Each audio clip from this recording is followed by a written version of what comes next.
Et il y a quelques semaines de ça, j'avais eu ce thème-là depuis longtemps. Et puis j'ai dit, Seigneur, il faut que tu me confirmes, parce que je ne vais pas commencer à travailler sur quelque chose si ce n'est pas dans tes plans. Et j'arrive ici, je vois un frère, la première chose qu'il me dit, moi je viens pour la communion fraternelle. Ah Seigneur, la réponse. Alors vous avez le thème d'aujourd'hui, la communion fraternelle, si on peut peut-être afficher au fur et à mesure. Merci. Je ne veux pas nommer le frère, il peut le mettre mal à l'aise, mais sache que Dieu t'a utilisé. Continue comme ça. Ok, c'est quoi? C'est quoi l'amour fraternel? Ouais, ça. Déjà, c'est bon de dire que c'est essentiel. Essentiel. Pour notre édification individuelle, mais aussi en tant qu'Église. Et pas seulement l'Église locale, mais toutes les Églises de Dieu. Et c'est bon aussi c'est essentiel pour le témoignage de l'Évangile autour de nous, auprès des inconvertis. Jean 13, 34 nous dit, c'est Jésus qui parle, 34, 35, je vous donne un commandement nouveau, vous connaissez, je vous donne un commandement nouveau, aimez-vous les uns les autres comme je vous ai aimé. Vous aussi aimez-vous les uns les autres. Et il rajoute, à ceux-ci, tous connaîtront que vous êtes mes disciples, si vous avez de l'amour les uns pour les autres. Je suis posé cette question. Seigneur Jésus, tu nous dis ça. Mais comment les gens de l'extérieur verront que nous nous aimons si ils ne le voient pas, en fait, si on met cet amour en place seulement entre nous? Vous voyez? Donc, finalement, cette communion fraternelle va bien au-delà d'un rassemblement, des réunions qu'on peut avoir entre nous, mais ça va à l'extérieur, frères et sœurs. Et vous le savez très bien. Il ne s'agit pas seulement d'être ensemble pour prier, mais il s'agit de vivre notre communion à l'extérieur, au milieu du monde. Et ceux qui nous entourent voient cet amour. C'est pas moi qui le dis, c'est Jésus.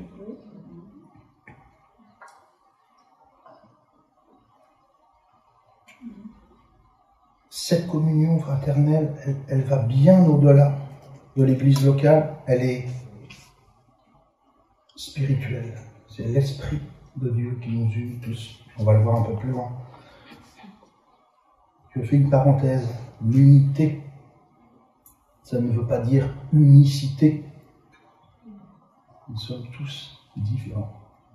Nous avons des caractères différents, des arrière-plans différents, des cultures différentes. Et c'est ensemble que Dieu veut pour créer cette richesse, en fait, qu'on met en commun. Et pour mieux comprendre, les frères et sœurs d'une même famille ont un lien biologique, naturel. Vous êtes d'accord avec ça? Nous, en tant que frères et sœurs, on a un lien spirituel. Tous ceux qui sont nés de nouveau, qui sont nés de Dieu, ont ce lien de l'Esprit entre eux. Et on est tous liés par le Saint-Esprit. C'est bon de s'en rappeler. Donc, comme je le disais, cette communion n'est pas seulement l'église locale, mais elle va bien au-delà. On peut avoir une vision beaucoup, beaucoup plus large. Tous les enfants de Dieu, tous ceux qui sont nés de Dieu, on est tous liés par l'Esprit de Dieu. Et cette portée, elle est spirituelle. Tous ceux qui ont cru en Jésus, ils ont reçu. Ils sont unis dans la même foi, le même salut, la solidarité dans les prières, les témoignages, dans la bonne conduite. Et nous espérons tous aussi le retour du Seigneur. On va faire une lecture, acte 2, versets 46-47. Ils étaient chaque jour tous ensemble. Pardon pour ce. J'attends les pages qui tournent. Ils étaient chaque jour tous ensemble, assidus au temple. Ils rompaient le pain dans les maisons. Ils prenaient leur nourriture avec joie et simplicité de cœur. Et au verset 47, louant Dieu et trouvant grâce auprès de tout le peuple. Et le Seigneur ajoutait chaque jour à l'Église ceux qui étaient sauvés. Ce qui m'a frappé, je l'ai mis en rouge. Ils trouvaient grâce au milieu du peuple. Donc ils n'étaient pas à l'écart dans un petit coin, même si on a besoin de ces moments-là. Ils vivaient leur foi, leur communion au milieu du peuple. Et en plus, ils trouvaient la grâce auprès d'eux. La communion fraternelle doit se vivre. Vous êtes d'accord, je suppose. Et ça, ce sera mon deuxième point. Comment la vivre?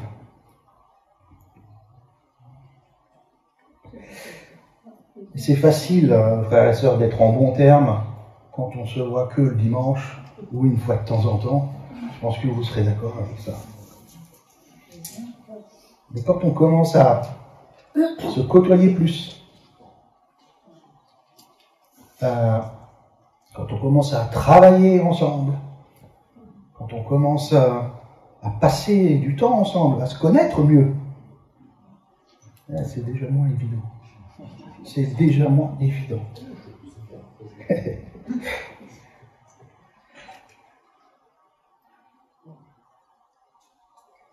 Je vous fais le pari, moi, que si on partait tous ensemble, je sais pas, peut-être un mois, même moins, tous ensemble, nos caractères ressortent. Et c'est bien normal. Il y a quelques années, il y a peut-être pas loin de 10 ans de ça, notre pasteur de l'époque nous avait demandé, avec mon épouse, d'héberger une sœur à la maison. Évidemment, on a accepté. On est frères et sœurs quand même, n'est-ce pas? Les premières semaines, tout va bien. Mais de fil en aiguille, on ne parle pas de choses trop graves, mais vous voyez, des petits traits de caractère qui ressortent et puis qui peuvent nous agacer, etc.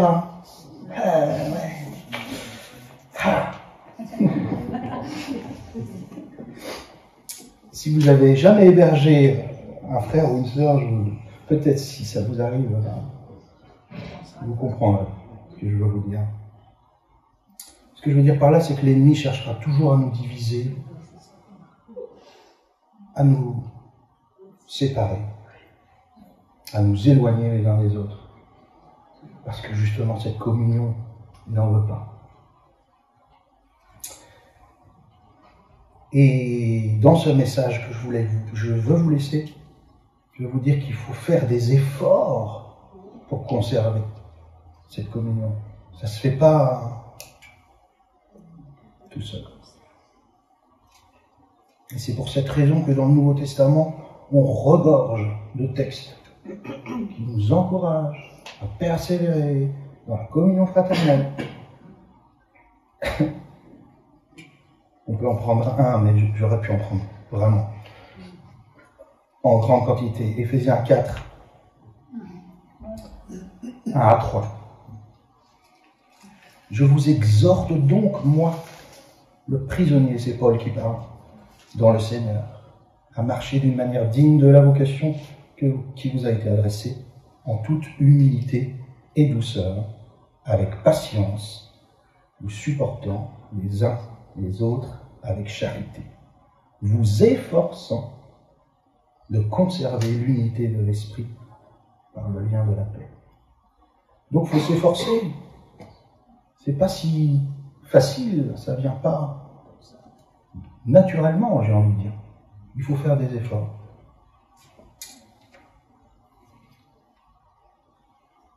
Ça ne va pas de soi. Et comme je le disais tout à l'heure, on a tous des caractères différents, des idées différentes, parfois même opposées. Mais passer du temps ensemble, ça fait ressortir ces choses-là. Et c'est une bonne chose. C'est une bonne chose. Pourquoi c'est une bonne chose? Vous connaissez ce proverbe? Le fer aiguise le fer, l'homme aiguise l'homme. Ça dépend des versions, hein, mais c'est bien la pensée. Le fer aiguise le fer, l'homme aiguise l'homme. Et en fait, dans ce moyen qu'on utilise, et que Dieu utilise en fait dans la communion, ben ça nous pousse à peut-être mieux nous exprimer, essayer de nous faire comprendre mieux. Ça nous pousse à exposer aussi nos cœurs, nos sentiments. Ça nous pousse à chercher à comprendre l'autre. Ça nous ouvre aussi les yeux sur nous-mêmes. Excellent. Je trouve ça extraordinaire. Nous avons tellement besoin de ça, souvent, pour nous examiner. Qu'il y ait quelque chose qui ressorte, un truc qui dérange, pour qu'on puisse l'examiner, le mettre à la lumière. Vraiment. Et le remettre à Dieu, en fait. Hein. C'est pour ces raisons que Dieu aussi utilise la communion fraternelle. Ça nous aide à prendre conscience de nos propres défauts.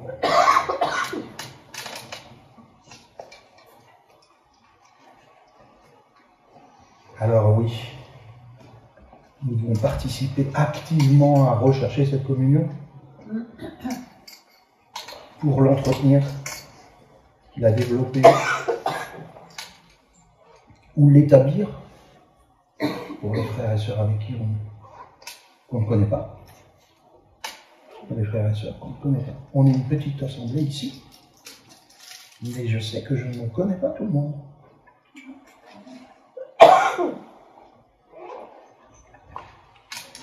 Imaginez que on ne soit jamais confronté à des difficultés. Ben, le jour où il y en aura, il y en a toujours. Et la douche froide, c'est très très très compliqué. Et ça arrive régulièrement que des différents. L'Église primitive n'en était pas exempt, on a beaucoup d'exemples dans les épîtres. Alors nous aujourd'hui, hein, au 21e, nous aussi, ça arrive. Alors comment je fais pour gérer? Comment je gère ça? Il y a sûrement plein de manières. Mais j'en ai retenu une en fait. Et c'est un verset. Vous connaissez? Galates 5, 22. Alors on va les énumérer et chaque fois que tu l'as fait, il y aura un mot qui va apparaître. Vous connaissez le fruit de l'esprit? L'amour, la joie, la paix, la patience, la bonté, la bienveillance, la foi ou la fidélité, la douceur et la maîtrise de soi. Amen. Amen. Je crois que ces fruits-là, ça peut nous aider parce que on les recherche, on les voit dans les frères et sœurs. Et on peut avoir peut-être des différents cas parfois. Mais quand on voit les fruits de l'esprit, cet esprit auquel nous sommes tous liés, alors, moi je ne sais pas vous, mais ça m'apaise, ça me tranquillise. Je me dis, ok, il est en transformation, tout comme pas. La complémentarité, frères et sœurs, c'est une richesse qu'on méprise souvent ou qu'on néglige. Et je vais vous dire pourquoi. Parce que cette complémentarité révèle nos propres limites à nous. Je répète, elle révèle nos propres limites. Il faut de l'humilité pour reconnaître qu'on a besoin d'être complémentaires tous les uns les autres. Alors soyons attentifs. Il ne s'agit pas de scanner la vie de nos frères et sœurs. Mais quand on voit des fruits, alors encourageons-nous. 2 Pierre.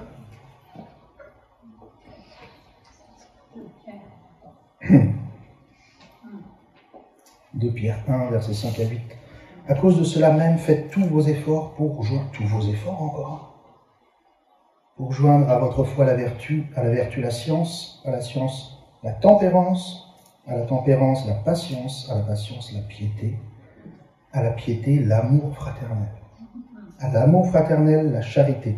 Car si ces choses sont en vous, et ils sont avec abondance, elles ne vous laisseront pas oisifs, ni stériles pour la connaissance de notre Seigneur Jésus-Christ. Ça veut dire que pour augmenter, pour grandir dans la connaissance de notre Seigneur Jésus-Christ, eh bien, il y a aussi l'amour fraternel qui est utile pour qu'on grandisse. Je trouve ça extraordinaire, vous ne trouvez pas? Merci Seigneur. Alors oui, je sais et je reconnais que c'est vrai, peut-être parfois, il y en a qui ont reçu des blessures vraiment difficiles, profondes, et qui ont du mal à relier et à revenir dans la communion fraternelle. On entend beaucoup de choses comme ça. Non, moi je reste chez moi. Je regarde le culte sur la télé. Je trouve ça triste, je comprends. Mais il y a des blessures à guérir dans ce cas-là, c'est nécessaire. On en avait parlé la dernière fois. Vous avez apporté sur le pardon. Mais c'est pas mon sujet aujourd'hui, mais en tout cas, je trouve ça triste qu'on puisse se priver de cette communion et de ce moyen que Dieu utilise pour le connaître plus, pour nous connaître plus, et pour être transformés.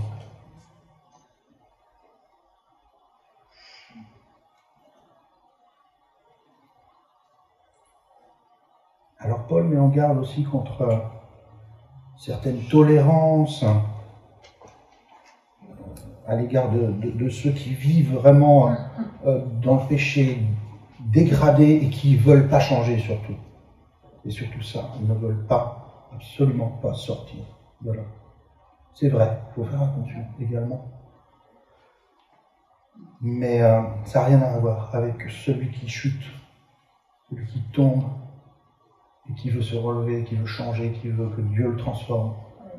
Et je crois que, et j'espère, c'est notre cas tous, ici ce matin, qu'à chaque fois qu'on chute, peut-être même un frère vient nous relever, une sœur vient nous relever, vient nous parler. Alléluia. Et hop, on va plus loin. Seigneur, merci, tu te transformes. Par le Saint-Esprit. Amen. Amen.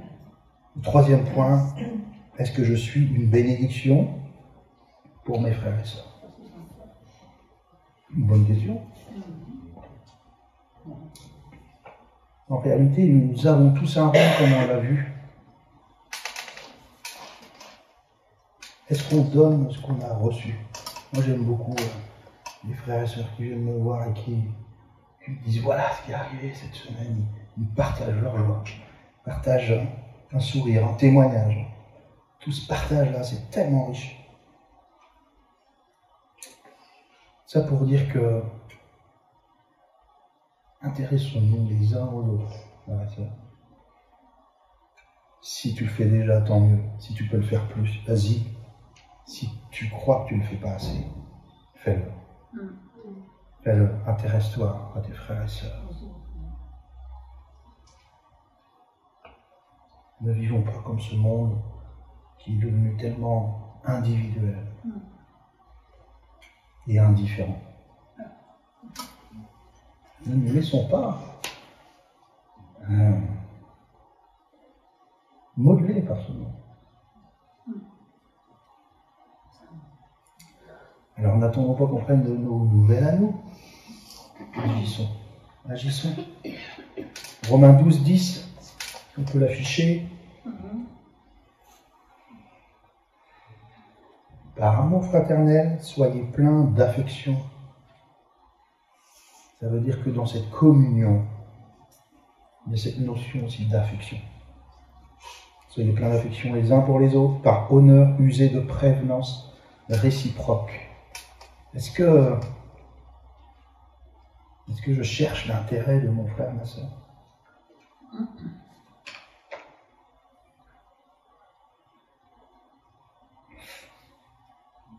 En conclusion,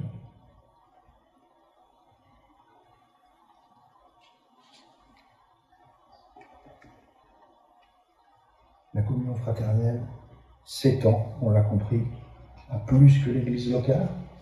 Nous sommes unis spirituellement par l'Esprit de Dieu sur toute la surface de la terre et nous formons cette maison spirituelle. Tous ensemble, nous formons cette maison spirituelle. Pour ceux qui notent, c'est Éphésiens 2, 21, 22. Nous formons cette maison spirituelle. Il y a plusieurs questions. Est-ce que nous sommes toujours conscients de cette union, justement, tellement immense? C'est vrai, ça donne le tournis de savoir qu'on est tous liés. Je pense à Bruno qui est avec les églises, enfin les frères et sœurs persécutés. Je crois que tu comprends bien cette notion d'appartenance. Et ça va au-delà de toutes les dénominations qu'on peut nommer, au-delà des pays, des cultures, puisqu'il y a un seul esprit, l'Esprit de Dieu.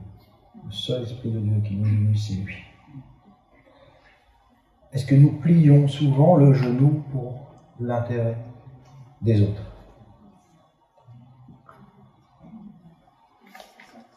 Wow, un gros silence là.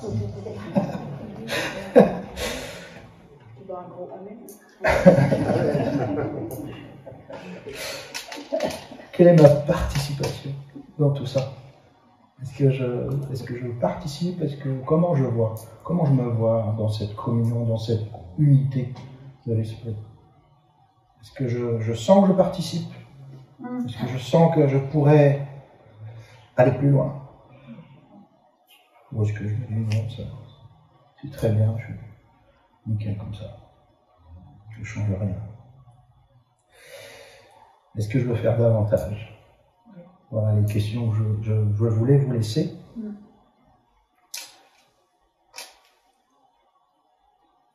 On va prendre 2 autres versets pour terminer. Pour terminer ce moment, ça ne sert à rien d'en dire plus. L'essentiel a été donné. 1 Jean 5, 1. Quiconque croit que Jésus est le Christ est né de Dieu. Alléluia. Et quiconque aime celui qui l'a engendré, aime aussi celui qui est né de lui. Et ce dernier verset que je veux vous laisser absolument persévérer, Hébreux 13, persévérer dans l'amour fraternel, persévérer. N'oubliez pas l'hospitalité, car en l'exerçant, quelques-uns ont logé des anges. Ça, c'est merveilleux. Sans le savoir. Souvenez-vous des prisonniers, comme si vous étiez aussi prisonniers de ceux qui sont maltraités, comme étant aussi vous-même dans un corps. Amen. Soyons persévérants, frères et sœurs,